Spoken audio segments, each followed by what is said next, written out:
갈라디아서 5장 1절에서 12절까지 말씀입니다. 갈라디아서 5장 1절에서 12절 같이 한 목소리로 읽겠습니다. 그리스도께서 우리를 자유롭게 하려고 자유를 주셨으니 그러므로 굳건하게 서서 다시는 종의 멍에를 매지 말라. 보라, 나 바울은 너희에게 말하노니 너희가 만일 할례를 받으면 그리스도께서 너희에게 아무 유익이 없으리라. 내가 할례를 받는 각 사람에게 다시 증언하노니 그는 율법 전체를 행할 의무를 가진 자라. 율법 안에서 의롭다함을 얻으려 하는 너희는 그리스도에게서 끊어지고 은혜에서 떨어진 자로다. 우리가 성령으로 믿음을 따라 의의 소망을 기다리노니 그리스도 예수 안에서는 할례나 무할례나 효력이 없으되 사랑으로서 역사하는 믿음뿐이니라. 너희가 다름질을 잘 하더니 누가 너희를 막아 진리를 순종하지 못하게 하더냐. 그 권면은 너희를 부르신 이에게서 난 것이 아니니라. 적은 누룩이 온 덩이에 퍼지느니라. 나는 너희가 아무 다른 마음을 품지 아니할 줄을 주 안에서 확신하노라. 그러나 너희를 요동하게 하는 자는 누구든지 심판을 받으리라. 형제들아, 내가 지금까지 할례를 전한다면 어찌하여 지금까지 박해를 받으리요? 그리하였으면 십자가의 걸림돌이 제거되었으리니 너희를 어지럽게 하는 자들은 스스로 베어버리기를 원하노라. 아멘, 아멘. 오늘은 그 할례에 대한 규례를 이야기하는 사도 바울의 이야기인데요. 결론적으로 말씀드리면 그리스도로 완벽하다, 그리스도로 충분하다라는 얘기입니다. 어저께 좋은 목사님 한 분을 좀 만나고 또 이제 인터넷상으로도 한 분 잘 알고 계신 목사님의 소식을 듣게 되었는데 여러분에게 기도 요청을 좀 몇 가지를 할게요. 우리 예진이를 위해서는 계속 기도해 주시고, 그리고 제가 지금 전도 대상자로 계속 삼고 있는 분이 있는데 감사한 게 이제 그분 입에서 예수 얘기는 안 나와도 기도해 달라는 얘기가 나오기 시작했어요. 그것만 해도 큰 변화인 것 같아. 이게 제가 요새 어떻게 하다 보니까 하나님의 은혜를 입어서 요번에 전도 세미나를 한번 지난주 토요일 날 한번 갔다 왔는데 그때 전도 세미나를 들었던 분 중에 그쪽 교회에 와서 또 다시 한번 세미나를 좀 해달라고 그래서 10월 15일 날 주일 날 저녁에 거기 전도 세미나를 좀 인도해야 될 것 같아요. 그렇게 좀 연결고리가 되게 돼서 얼마나 감사한지 모르는데, 그때도 했던 얘기지만 똑같은 얘기가 있는데 뭐냐면요, 삶에는 공식이 있더라고요. 근데 그 공식이라는 것은 상식이 통하는 공식을 말합니다. 아까 기도할 때도 말했지만 씨를 뿌려야 열매를 거둘 수 있는 거고, 씨만 뿌린다고 열매를 거두는 게 아니라 씨를 뿌리고 씨를 갖고야 열매가 나는데, 대체적으로 교회가 믿음이라는 것 때문에 이 공식을 무시하고 살 때가 있는 것 같아요.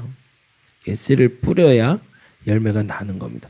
공부를 해야 성적이 나오는 거지 공부도 안 했는데 성적이 나오는 경우는 없죠. 옛날에 수능 기도회를 할 때 제가 한번 그런 얘기를 한번 한 적이 있었는데, 제 아는 이제 선배님이 시험을 보는데 그때는 어떻게 했냐면 고3 수험생들을 모아놓고 그 직전에 그 수능을 본, 그리고 학력고사를 본 사람들이 와서 어떻게 공부하면 되는지를 알려주는 그런 프로그램이 하나 있었어요. 저 고3 때는. 그게 굉장히 유익하더라고요. 그때 당시에 이제 경험담을 말하니까. 근데 어떤 분이 그런 얘기를 하시더라고요. 수학 문제를 풀고 있는데 너무너무 안 풀리더래요. 그래서 어떻게 할까 그러다 기도를 했대요. 기도했는데요, 재미난 일이 벌어졌는데 기도하다가 잠깐 졸았는지 환상을 봤는지 모르는데 세발 자전거를 탄 어린애 하나가 3번 하고 가더래요. 그래서 깜짝 놀라서 딱 깼는데 그 수학 문제가 도저히 답을 모르겠는데 그래서 3번을 했대요. 그래갖고 했더니 그게 정답이더라. 그런 얘기를 하더라고요. 우스갯소리지만 우리에게 일어나는 믿음의 역사를 우리는 종종 이 모든 모습으로 결과 지을 때가 있어요. 굉장히 중요한 일이죠. 기적이 일어나기도 해요. 근데 중요하지만 공부한 결과가 나타나야지. 시험지를 보자마자 영안이 열려서 답이 보인다? 사실은 그건 아니라는 거죠. 원칙을 어기고 신앙생활을 했을 때 그건 반드시 문제를 발생하게 만듭니다. 전도를 하고 있는데 이분 마음에 잘 복음이 들어가진 않아요. 그게 정답이죠. 어떻게 제가 예수 믿자고 말하자마자 그 사람의 마음에 펑펑 울면서 회복하고 오겠어요? 그건 거짓말. 물론 그런 경우는 있습니다. 딴 사람들이 이미 푹 삶아놔서 푹 익혀놨기 때문에 그냥 끄집어만 내도 되는 사람은 물론 있어요. 그러나 고구마 전도왕에서 얘기하는 생짜 고구마들이 있거든요. 찔러도 들어가지 않는. 그런 사람들은 무르익을 때까지 계속 씨를 뿌려줘야 돼요. 근데 그분 중에 한 분인데, 여기 이제 카페 사장님인데, 철저히 불교 신자세요. 근데 딸이 역시 고3이에요. 이름이 양세연이라고 그래요. 양세연이라고 고3짜리 있는데, 고등학교 2학년 때까지 공부를 되게 잘했어요. 항상 톱이었고, 반장이었고, 근데 고등학교 2학년 때 선생님을 잘못 만났어요. 그래서 그때 공부를 놔버리는 바람에 소위 말해서 이제 서울대를 바라보고 서울대 의대를 바라보던 친구인데 그게 안타깝게 좀 바뀌어서 성적이 많이 떨어졌어요. 내신이 안 나오는 바람에 이번에 수시에 좀 고민이 많이 되는 것 같아요. 근데 이제 사장님도 많이 내려놨다고 그러더라고요. 딸이 이제 뭐 서울대 아니더라도 이제 고대 쪽으로 좀 생각을 하더라고요. 고대 생명공학 쪽으로 원서를 넣었대는데 본인 바람은 이제 연대 쪽을 좀 가고 싶다고 그래요. 근데 그때 마음이 참 좋았어요. 연대는 그래도 기독교 학교잖아요. 고대는 뭐 기독교 학교가 아니라고 나쁜 학교는 아니지만 이왕이면 기독교 학교를 가면 체프를 갈 수 있으니까. 그래서 이거 잘 됐으면 좋겠다. 딸이 연대를 가서 거기들은 점수가 체플로 들어가니까 그래서 예배 드리면서 복음이 들어갈 수 있는 계기가 또 하나 만들어질 수 있겠다. 근데 그분이 저한테 기도해 달라고 그러더라고요. 근데 이게 얼마나 좋은 일인지 모르겠어요. 그래서 여러분께도 좀 부탁을 드려요. 길거리 전도를 통해서 만난 분이긴 하지만 그분에게 복음을 들어갈 수 있는 또 하나의 통로가 열리는 거니까 또 그렇게 뿌리다 보면 결과가 나타나겠죠. 근데 한 가지 더 중요한 것을 그런데 깨닫게 된 게 있어요. 전도를 하다 보니까 알게 된 건데요. 왜 교회가 병들었는지를 좀 알게 됐어요. 아까 그 두 목사님 얘기를 또 좀 드리려고 그랬는데 그거 이제 나중에 한번 기도 제목으로 좀 부탁을 드려야 되는데 한 8년 된 목사님이 계시고 그리고 이제 개척한 지 한 4개월 된 목사님인데 개척한 지 4개월 된 목사님은 어제 왔다 가셨는데 제가 개척하는데 제일 큰 도전과 힘이 됐던 목사님이세요. 다시 재개척을 하셔서 준비하고 계시고 한 분은 8년이 됐는데 그냥 간략히 말씀드리면 이분이 이번에 성전 건축을 3번째 해요. 8년 만에. 첫 번째 건축 조그맣게 하나 상가로 시작했다가 건물 하나 예쁘게 얻었다가 종교부지 1000평짜리인가를 하나 분양받아서 거기에 지금 건물을 짓게 됐는데 음향 설비를 하겠다고 해서 뭐 일산 킨텍스인가 거기서 음향 가전 뭐 이런 거 전시를 했나 봐요. 근데 거기에 눈에 확 들어오는 너무 좋은 단체가 보여서 기독교 단체라고 그래서 이제 흔쾌히 계약을 하고 선수금으로 2억을 보냈는데 2억이 완전히 날라갔대요. 작은 교회가 지금 한 15억짜리 공사를 하는데 그중에 2억이라는 돈을 그래서 그 돈을 작년 12월에 줬는데 올해까지 공사가 지금까지 어떤 공사도 이루어지지 않아서 뭐 어떻게 된 거냐 그랬더니 회사가 어려워서 당신들한테 받은 선수금을 다른 데 납품업체에다가 먼저 지불을 했다고 얘기를 하더래요. 또 다른 데서 납품이 들어오면 그 돈을 받아서 당신들과 해주겠다고 얘기를 한대요.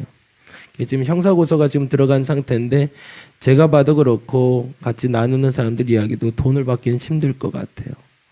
초기 자금이 지금 날아간 상태라 어떻게 해야 될지 이제 고민하면서 그분 얘기는 그렇게 얘기해요. 근데 제가 그분 얘기를 드리는 이유는 그분이 아까 말했던 공식과 상식에 어긋나지 않은 분이기 때문에 그래요.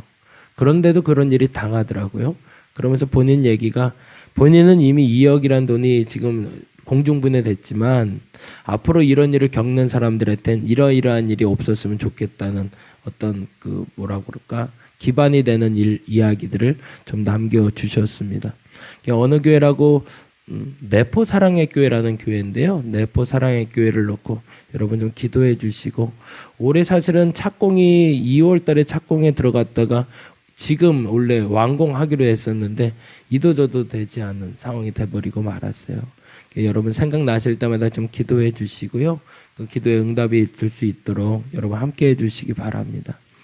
어찌됐든 그 모든 것에 대해서 기준이 되는 게 있더라고요. 이분이 근데 그럼에도 불구하고 흔들리지 않는 기초가 하나가 있어요. 그럴 때마다 복음으로 돌아가요. 그럴 때마다 기도하면서 돌아가더라고요. 한국에 의사들이 이제 많아졌고 교수들도 많아졌고 변호사도 많아졌고 판사도 많아졌는데 교수도 많아졌고, 근데 여러분들 잘 아는 것처럼 그 교수들이, 그 의사들이, 그리고 그 판사들이 문제를 일으켜요. 왜 그런 것 같으세요? 혹시 대다수가 그런 건 아닙니다. 그냥 몇몇이 그렇게 문제가 발생하는 경우가 있어요. 근데 문제는 공통적인 특징이 하나가 있더라고요. 일단은 교육 환경 내에서 고생한 적이 없고, 누군가가 끊임없이 공급해주는 그 영양분을 가지고 자란 사람들이더라고요. 그래서 공부를 해서 말 그대로 성공한 사람들이더라고요. 그러다 보니까 본인들의 인격을 갖추기 이전에 너무 높은 자리에 올라온 바람에 사람들을 어떤 눈으로 바라봐야 될지를 알지 못하는 거죠. 그래서 뭐 실례로 의대를 다니는 친구가 뭐 데이트 폭행이라고 그러잖아요. 그래서 뭐 여자를 구타하고 감금해놓고 그러기도 하고, 변호사나 판사 하시는 분들이 혹은 교수하는 분들이 성추행 일이 벌어지기도 하고, 그런 일들이 벌어지는 가장 큰 이유는 나 중심으로 커갔던 교육 프로그램의 문제도 있고, 그들이 인격 성석이 채 갖춰지기 전에 너무 빨리 높은 자리에 왔다는 것이 문제가 되는 거더라고요. 근데 그래서 곰곰이 한번 생각해 보면서 전도하면서도 느끼는 건데, 왜 교회가 문제가 발생했을까도 동일하게 거기에 있음을 알게 됐습니다. 그건 뭐냐면, 우리가 전도 축제를 통해서 전도된 사람이 너무 많았다는 데 있습니다. 선물 받으려고 전도했던 거죠. 그리고 자리를 채우기 위해서 전도해 왔고, 근데 감사하게도 그게 통했던 겁니다. 엊그제 주일날도 그 얘기 드렸는데, 종교개혁을 시작할 때 성 베드로 대성당을 짓는 게 사실은 시작이었습니다. 근데 성 베드로 대성당을 지을 때요, 교황이 하나 있었는데 원래 그 성전이 1500년을 썼대요. 그런데 얼마나 낙후됐겠어요? 그래서 그 성전을 다시 지을 수밖에 없는 상황이었대요.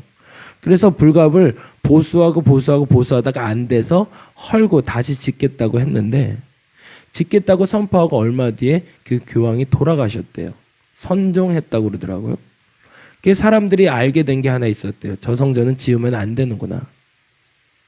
저 성전을 새로 짓는 걸 하나님이 기뻐하지 않는구나. 그게 루머처럼 이렇게 쫙 퍼졌대요. 근데 그때 당시에 새롭게 된 교황이 그런 게 어디 있어? 라고 생각하면서 성 베드로 대성당 증축을 선포했답니다. 근데 사람들 마음은 이미 하나님이 하지 말랬는데, 저거 하면 안 되는데 라는 마음이 있으니까 헌금을 안 하잖아요. 그래서 헌금을 하는 방법, 근데 좀 쉽게 돈을 얻을 수 있는 방법을 만든 게 바로 면죄부였대요. 돈은 필요하고 사람들을 유혹해서 그 돈을 쉽게 끌어낼 수 있는 방법, 너희들이 죄에 대해서 사함받은, 그래서 정확히는 명벌부래요. 면벌부. 죄에 대해서 사함이 아니라 너희들이 죄 지은 거에 대한 대가를 이걸로 치르면 된다. 그러니까 죄가 사해지는 건 아닌데 그 죄에 대한 대가가 너희들이 돈을 넣으면. 그래서 심지어 여러분 잘 아는 대로 연옥에 있는 사람들이, 천주교는 연옥이라는 단어 얘기하잖아요. 천국과 지옥 가운데 뭐가 있다고. 그래서 동전을 넣으면 동전이 덜어서 땡그랑 하는 순간 연옥에 있는 너희 부모가 천국으로 올라간다고 말할 정도로. 문제는 뭐에 있었냐면, 하나님이 안 된다고 했는데 그걸 된다고 우기고 시작을 했는데, 근데 더 큰 문제는 뭐냐면 그게 잘 되더라는 게 문제라는 겁니다. 그런 건 안 됐어야 되거든요. 성 베드로 대성당을 도저히 못 지어냈어야 되고 여리고성을 더 이상 짓지 말아야 된다는 성경의 말씀처럼 헐어졌어야 될 성전이 지금도 버젓이 너무나 큰 대성전으로 존재하고 있다는 것. 그걸 120년을 지어냈는데 과연 그렇다면 여기에 뭐가 문제가 있을까를 우리가 읽어낼 수 있어야 된다는 거죠. 종교개혁이 일어난 이유도 거기에 있었던 거고. 근데 지금의 기독교인들은 800만이 넘는다고 그래요. 근데 우리가 솔직히 인정하는 건 진짜 그리스도인들은 거의 없는 것 같다고 얘기를 해요. 근데 왜 그럴까 생각해 봤더니 두 가지더라고요. 첫째는 아까 말한 대로 교수나 판사를 만들어낼 때 했던 것처럼 교육, 신앙에 대한 교육 없이 엄마 치맛자락 잡고 나온 아들, 딸이 있었기 때문이고, 그들이 벌써 중년이 돼서 장로, 권사, 직분자가 돼서 교회를 치리하는. 근데 돈은 있거든요. 그리고 상황이 되니까 교회를 치리할 수 있는 그 위치는 가 있지만 신앙은 도저히 다져지지 않은 상태에서 왔고, 그리고 또 다른 분야가 하나가 있는데요. 이거 정말 죄송합니다. 제 나름대로의 분석이에요. 하나는요, 상품에 눈이 어두워 등록된 사람들이 이미 직분자의 자리에 올라온 사람들이 있더라고요. 근데 그 사람들이 배운 건 뭐냐면, 나를 전도한 사람이 승용차 받기 위해서, 나를 전도한 사람이 해외여행 가기 위해서, 나를 전도한 사람이 선물 받기 위해서 나를 전도했어요. 그러니까 내가 배운 건 뭐냐면, 그렇게 전도해서 또 다른 사람을 채우는 걸 배웠어요. 그런데 이 사람이 수단이 좋아서 사람을 많이 전도했어요. 그리고 생활이 좀 괜찮아서 헌금을 많이 했어요. 그러니까 교회에서는 신앙이 좋다고 생각해서 그 사람에게 직분을 주기 시작했고, 그 사람들이 이 윗자리에 놓이게 되셨더라고요. 그래서 곰곰이 생각해 보니까 선대의 믿음 때문이 아니라 선대의 치맛자락 때문에 교회에 와 있는 사람과 돈 받고, 그래서 돈 주고 사람 채우고 사람 받았던 사람들이 교회를 채우니까요, 그 사람들이 치료하는 교회가 하나님이 기뻐하는 교회가 될 수가 없더라는 거죠. 이 사람들의 가장 큰 문제점은 뭐냐면요, 아까 말한 대로 목사님이 2억을 잃었을 때 이 목사님이 형사고소를 물론 하긴 했지만 돌아가는 자리가 다르더라고요. 인간적인 방법으로 해결하려고 들어요. 만일에 복음을 모를 땐. 근데 대다수의 이 그리스도인들이요, 교회에서 문제가 발생했을 때 그 문제의 해결 방법을 세상적인 방법으로 자꾸 해결하려고 드는 거예요. 여러분은 어떠신가 한번 점검해 보시기 바랍니다. 사도 바울이 전했던 그 복음을 받아들인 갈라디아 교인들이 그랬다는 얘기입니다. 2절 말씀 볼까요? 2절 말씀 같이 한번 읽어보겠습니다. 보라, 나 바울은 너희에게 말하노니 너희가 만일 할례를 받으면 그리스도께서 너희에게 아무 유익이 없느니라. 사도 바울은 분명 복음의 본질을 전했는데 그 복음의 본질을 전한 다음에 또 한 사람들이 와서 복음을 전하기를 할례 안 받으면 믿는 게 아니야 라는 말을 하고 다니니까 그게 꼭 있어야 될 거라고 착각하게 됐고, 그게 오히려 쉬운 거예요.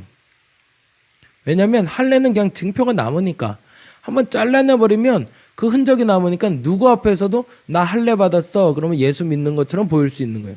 근데 이 믿음은 보일 수가 없는 거라. 근데 이 믿음을 보일 수 있는 유일한 방법이 있는데 그건 뭐냐면 삶의 태도거든요. 사도 바울은 그걸로 너희들이 그리스도임을 드러내라라고 해요. 이제 그건 이제 나중에 6장에서 다시 한번, 5장 마지막에서 다시 한번 얘기하겠지만, 그리스도를 믿는 건 믿음으로 드러나는 것이고 믿음으로 드러나는 건 너희들의 삶의 태도야 라고 사도 바울은 얘기하고 있는데, 그거 말고 쉬운 방법이 있어. 그냥 잘라내면 돼. 할래 그거면 다 통하는 거야 라고 얘기하니, 어라 이게 더 쉽네. 그래서 그쪽으로 가기 시작하는 겁니다. 그러다 사도 바울이 답답한 마음에 3절에 다시 한번 얘기하는 겁니다. 3절 같이 한번 읽어볼까요? 내가 할례를 받는 각 사람에게 다시 증언하노니 그는 율법 전체를 행할 의무를 가진 자라. 내가 그러면 한 가지 더 알려줄게 라고 얘기하는 거예요. 할례 때문에 모든 게 해결됐다고? 만일 그렇다면 할례뿐만 아니라 모든 율법 다 지켜야 돼. 그러면 구원 받을 거야. 그러면 그렇게 살아라 라고 얘기하는 겁니다. 왜 이미 없어진 것을 붙잡고 예수를 버리냐? 예수를 붙잡고 모든 걸 버려야 될 사람들이 그 하나 쉬워 보인다고 그거 잡고 예수를 버리는 어리석음이 없어야 된다. 다시 복음으로 돌아갈 수 있어야 된다라고 사도 바울이 얘기하고 있는 겁니다. 사실은 모든 율법을 끝까지 다 지킬 수 있으면 구원받을 수 있습니다. 근데 그럴 사람이 없다는 얘기죠. 저와 여러분에게 이 복음이 분명해질 수 있기를 간절히 바랍니다. 하나님이 옳습니다. 분명히 하나님이 옳습니다. 예수 그리스도로 충분합니다. 그것이 분명한 우리의 믿음의 고백이어야 됩니다. 그리고 우리의 구원은 예수로부터 시작됐고 우리의 마지막도 예수로부터 마지막이 될 겁니다. 거기에 덜 첨가를 해서도 안 되고 우리의 믿음의 모습은 거기서 드러나야 됩니다. 저와 여러분의 문제가 발생했을 때 해결하는 방법도 거기에 있을 수 있기를 간절히 바랍니다. 잘못된 그리스도인들을 많이 키워낸 우리의 잘못에 대해서 회개할 수 있는 시간 되었으면 좋겠고, 오늘 저와 여러분이 점검해 봤으면 좋겠습니다. 나는 진짜 예수를 믿는 사람인가? 그 누군가에게 본이 되는 삶을 살고 있는가? 빛과 소금의 역할을 감당하지 못했다면 그것에 대해서 회개하고 그 삶으로 내 삶에 드러날 수 있는 사람이 되게 해달라고 함께 기도하는 저와 여러분이 되기를 간절히 바랍니다. 기도하겠습니다. 하나님, 껍데기만 가진 그리스도인들이 있습니다. 잘 포장되어 있습니다. 전도도 잘하고 말씀도 많이 하는 것 같고 헌금도 많이 하고, 근데 죄송하지만 껍데기입니다. 그 껍데기가 교회를 망쳐놨습니다. 알맹이가 없습니다. 그 안에 복음은 없고 껍데기만 남아 있습니다. 마치 할례 받았다고 자랑하고 다니는 그리스도인들처럼 내겐 이 흔적이 있어, 난 이런 걸 많이 해라는 말들 때문에 복음이 사라지고 말았습니다. 내 안에 껍데기가 사라지고 본질이 살아나게 하여 주옵소서. 예수로 만족하게 하시고 예수를 전부 삼을 수 있는 삶을 시작하게 하시고 그것을 다시금 검증받는 우리 되게 하여 주시옵소서. 감사합니다. 고마우신 예수님 이름으로 기도드렸습니다. 다 같이 기도하고 들어가도록 하겠습니다.